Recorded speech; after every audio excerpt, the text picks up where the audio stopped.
शिष्ट साहित्य का रचना जो है वो कब से हो रहा है, मतलब इसका इतिहास क्या है ना, ऐतिहासिक मतलब कितनी प्राचीन है ये भाषा। ये है लोक साहित्य क्या होता है, हम लोग सुनते चले आ रहे हैं मौखिक परंपरा में, है ना, अपने नानी दादी से, अपने पूर्वजों से सुन रहे हैं, फिर हम आगे अपने बच्चों जो यहाँ सदा से रहते आ रहे हैं, जो झारखंड की संस्कृति में रचे बसे हैं, उनको क्या कहते हैं, सदान कहते हैं। सदान मतलब उसको कोई भी जाति आ सकता है, लेकिन आपको नागपुरी में पढ़ना है, नागपुरी का सामान्य परिचय, ठीक है। नाग तो 6 to 8 आगे आप लोग का जो सिलेबस है ना, उसमें कुछ ज्यादा अंतर नहीं है, 1 to 5 की तरह ही है, कुछ कुछ उसमें एक्स्ट्रा जोड़ा गया है ना।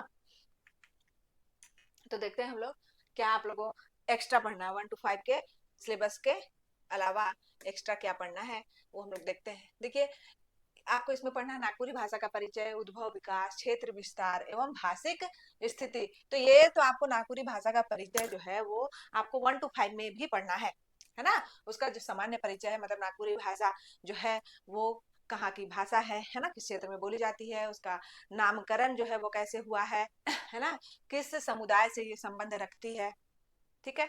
ये सब जो है आपको नागपुरी भाषा के परिचय में देखना है ना। मतलब इसकी जो साहित्यिक शिष्ट साहित्य का रचना जो है वो कब से हो रहा है, मतलब इसका इतिहास क्या है ना, ऐतिहासिक मतलब कितनी प्राचीन है ये भाषा, ये सब आपको देखना है। नागपुरी भाषा बहुत ही प्राचीन काल से इसका जो अस्तित्व है वो देखने के लिए मिलता है ना। 64 ईस्वी के आसपास ये राज्य भाषा के रूप में रही है। नागवंशी शासन काल जब शुरू हुआ, ठीक है, नागवंशी शासन काल जब शुरू हुआ यहाँ, है ना, प्रथम नागवंशी राजा कौन हुए, वह फनी मुकुट राय, फनी मुकुट राय, ठीक है। फनी मुकुट राय जो थे ये पहले नागवंशी राजा हुए, कब, 64 ईस्वी, मतलब ईस्वी सन का शुरुआत ही हुआ था। इससे पहले कौन थे, मुंडा राजा थे, है ना, मुंडा राजा। मुंडा राजा कौन थे, मदरा मुंडा, मदरा मुंडा जो थे वो राजा थे, और मदरा मुंडा के जो पौष पुत्र थे वो थे फनी मुकुट राय, है ना। मतलब मदरा मुंडा जो थे वो फनी मुकुट राय को क्या किए थे, पाए थे, है ना, और नाग के फन के नीचे पाए थे, इसलिए उनका नाम फनी मुकुट राय था, और उसको मदरा मुंडा पालते हैं, है ना, अपने बेटे की तरह। और जब शासन देने का बात आता है तो वो अपने बेटे को नहीं, फनी मुकुट राय को शासन देते हैं, और वहीं से नागवंशी शासन काल जो है शुरू होता है। और उस समय नागपुरी भाषा को राज्य भाषा बनाया जाता है, मतलब पूरी भाषा जो है उस समय समृद्ध रही होगी, है ना, समृद्ध भाषा रही होगी, तब तो उसको राज्य भाषा बना दिया गया। ऐसे तो कोई भाषा को राज्य भाषा नहीं बना दिया जाएगा, है ना। कोई नई भाषा है उसको, कोई भी भाषा वर्तमान में क्या होती है, बोली के रूप में होती है ना। उसके बाद वो उसमें शिष्ट साहित्य की रचनाएं होने लगती हैं, या भाषा का क्षेत्र जो है वो बहुत बड़ा हो जाता है ना, उसकी विशेषता बढ़ जाती है, तब वो भाषा जो है राजकाज की भाषा बनती है, ऐसे नहीं बनती है, ठीक है। तो मतलब भाषा जो है वो उस समय समृद्ध रही होगी। देखिए थे तो मुंडा राजा उस समय, इस हिसाब से तो मुंडा जो है वहां का राज्य भाषा होना चाहिए था, मुंडारी, है ना। लेकिन जो नागपुरी भाषी हैं उस समय वो भी वहां रहते थे, निवास करते थे, और उनकी भाषा नागपुरी थी, और मुंडाओं को भी वो भाषा आती थी, तभी तो नागपुरी को राज्य भाषा बनाया गया। मतलब इसका इतिहास जो है वो बहुत पुराना है, ठीक है। तो इसकी ऐतिहासिक जो विशेषता है ये हम लोग देखेंगे, ठीक है। उसके बाद इसका उद्भव विकास जो कैसे हुआ, किस परिवार से, किस भाषा परिवार से ये संबंध रखती है, आर्य से रखती है, द्रविड़ से रखती है, या फिर अग्नय से रखती है ना, कैसे इसका उद्भव हुआ है ये हम लोग जानेंगे, ठीक है। कितने क्षेत्र में ये बोली जाती है, छोटा नागपुर में तो बोली ही जाती है, उसके अलावा और कहाँ बोली जाती है, ये सब हम लोगों को इसमें देखना है, ठीक है। दूसरा है आपका देवनागरी आधारित लेखन रूप, ध्वनि, उच्चारण, वर्तनी एवं शुद्ध भाषा प्रयोग। तो ये तो 1 to 5 में भी आप लोग को पढ़ना है, ठीक है। 1 to 5 में भी आपको पढ़ना है। देवनागरी आधारित क्यों कह रहा है, क्योंकि नागपुरी जो है वो देवनागरी लिपि में लिखी जाती है, ठीक है। नागपुरी किसमें लिखी जाती है, देवनागरी लिपि में लिखी जाती है, अर्थात आपको क्या पढ़ना है, नागपुरी का वर्ण पढ़ना है ना, देवनागरी का वर्ण पढ़ना है, अ आ इ ई क ख ग घ, यही ना वर्ण है देवनागरी लिपि में। लेकिन नागपुरी में सभी वर्णों का प्रयोग हिंदी की तरह नहीं होता है, ठीक है। 52 वर्ण है हिंदी में, लेकिन नागपुरी में कुल 38 वर्णों का ही प्रयोग होता है, ठीक है। तो किस वर्ण का प्रयोग नहीं होता है या किस वर्ण का प्रयोग होता है ये हम लोग जानेंगे, तब उसको हम लोग शुद्ध रूप में बोलेंगे या तो फिर शुद्ध रूप में लिखना सीखेंगे, ठीक है। तो ये आपको पढ़ना है, ठीक है। इसके बाद है देखिए, इसके बाद आपको पढ़ना है व्याकरण, है ना। व्याकरण में आपको संज्ञा, सर्वनाम, विशेषण, लिंग, वचन, कारक, क्रिया, ये तो आपको प्राथमिक 1 to 5 में भी पढ़ना है है ना। उसके अलावा आपको, है ना, 6 to 8 में काल पढ़ना है, वाच्य पढ़ना है, वाक्य रचना पढ़ना है, उपसर्ग, प्रत्यय और समास, ये आपका इसके अलावा एक्स्ट्रा दिया हुआ है ना। काल, भूतकाल, वर्तमान काल, भविष्य काल, है ना। काल तो सभी भाषा में आपको पढ़ना है। काल आप पढ़ेंगे और जानेंगे कि काल में कैसी रचना, वाक्य रचना होती है, तभी आप वाक्य की रचना कर सकते हैं, ठीक है। और काल और अन्य जो व्याकरण के भाग हैं उसको आप पढ़ लेंगे तो वाक्य रचना तो ऐसे ही सीख जाएंगे, वाक्य रचना ऐसे ही सीख जाएंगे, है ना। फिर उपसर्ग, किसी शब्द के आगे उपसर्ग लगता है और प्रत्यय किसी शब्द के पीछे और अन्य शब्द का वो निर्माण करता है। तो कैसे उपसर्ग नागपुरी में पाए जाते हैं, या प्रत्यय जो है किन प्रत्ययों का अधिक प्रयोग होता है, ये सब हम लोग देखने वाले हैं, ठीक है। नागपुरी में समास, समास कितने प्रकार के समास हैं, ये सब हम लोग नागपुरी में देखेंगे, है ना। फिर देखिए पठन बोध, शब्दार्थ, भावार्थ, मुहावरा, लोकोक्ति, कहावत एवं भाषा प्रयोग, ठीक है। 1 to 5 में भी आपको ये पढ़ना है, ठीक है। 1 to 5 में भी पढ़ना है शब्दार्थ, भावार्थ, है ना। किसी शब्द का अर्थ पूछा जाएगा या भावार्थ पूछा जाएगा, ठीक है। लोकोक्ति, ये सब तो लोक साहित्य का भाग है, लोकोक्ति, कहावत, है ना। और भाषा प्रयोग कैसा है ये हम लोग देखेंगे, ठीक है। अब देखिए आगे है, आगे है लेखन एवं संप्रेषण वाक्य निर्माण, ठीक है। अनुच्छेद, संवाद, पत्र, देखिए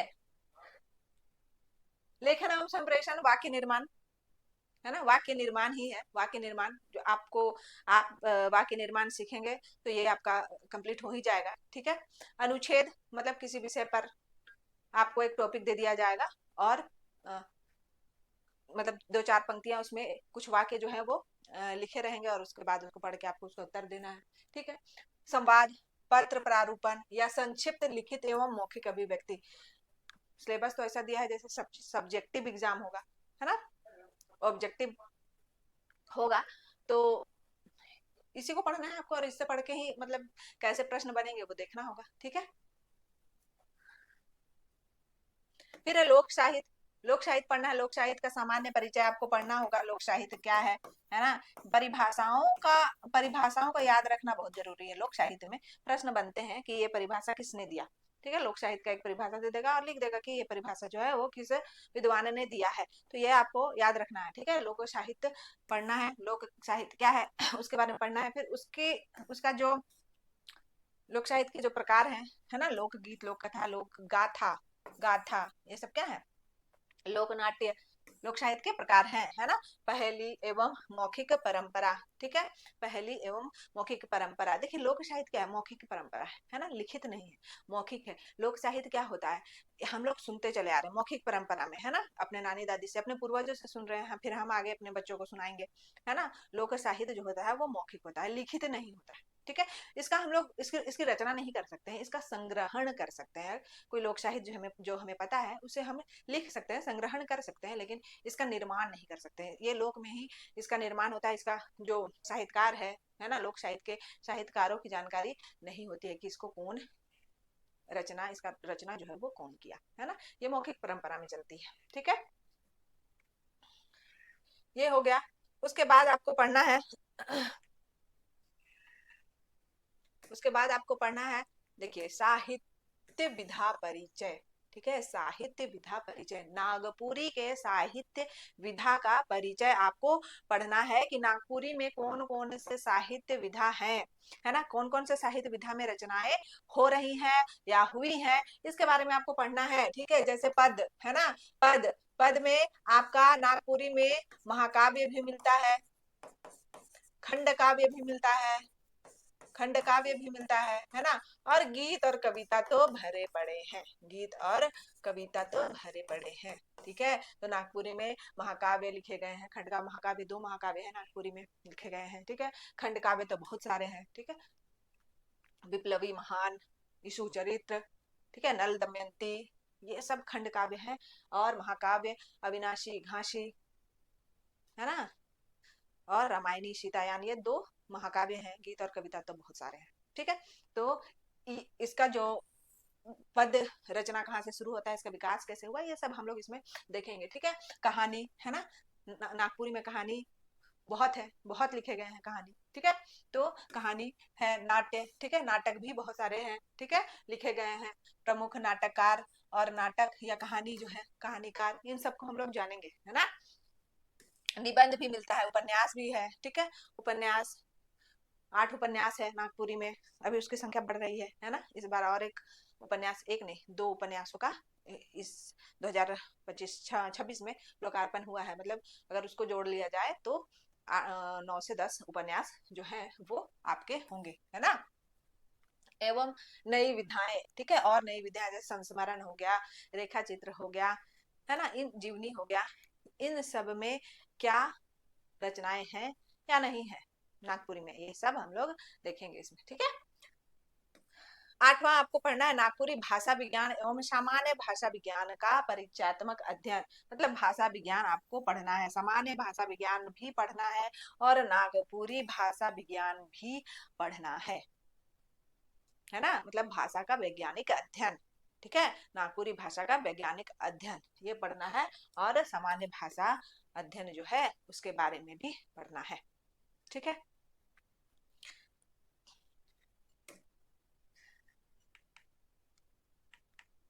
फिर पढ़ना है आपको झारखंडी झारखंडी संदर्भ, भारतीय एवं आदिवासी साहित्य में अंतर संबंध का सामान्य परिचय। देखिए झारखंडी संदर्भ में, ठीक है, चूंकि नागपुरी जो है वो तो झारखंड में बोली जाती है ना, मुख्य रूप से झारखंड में बोली जाती है। तो भारतीय एवं आदिवासी साहित्य में अंतर संबंध, भारतीय मतलब आपको देखना है यहाँ पे कि नागपुरी और आदिवासी जो साहित्य है उसमें क्या अंतर संबंध है, इसके बारे में हमको इसमें जानना है। देखिए नागपुरी चूंकि छोटा नागपुर में बोली जाती है, तो और छोटा नागपुर में 2 समुदाय के लोग रहते हैं ना, आदिवासी और सदान रहते हैं, आदिवासी और सदान ये दोनों रहते हैं, ठीक है। आदिवासियों की सबकी अपनी मातृभाषा है ना।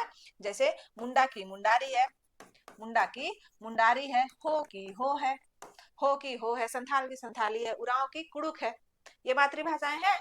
और सदान जो यहाँ सदा से रहते आ रहे हैं, जो झारखंड की संस्कृति में रचे बसे हैं, उनको क्या कहते हैं, सदान कहते हैं। सदान मतलब उसमें कोई भी जाति आ सकता है, सिर्फ हिंदू ही नहीं। सदान अर्थात जो गैर जनजाति हैं लेकिन झारखंड के मूल निवासी हैं, वही होते हैं सदान, जो यहाँ सदा से वास कर रहे हैं। तो इनकी जो मातृभाषा है छोटानागपुर के सदानों की, वो क्या है, नागपुरी है। तो जब 2 समुदाय एक जगह रहता है, कोई भी लोग एक जगह रहते हैं, है ना, वर्षों से एक साथ, एक काल क्रम से एक साथ रह रहे हैं, तो उनकी जो संस्कृति है, भाषा है, उसका आदान प्रदान एक दूसरे में होता है ना।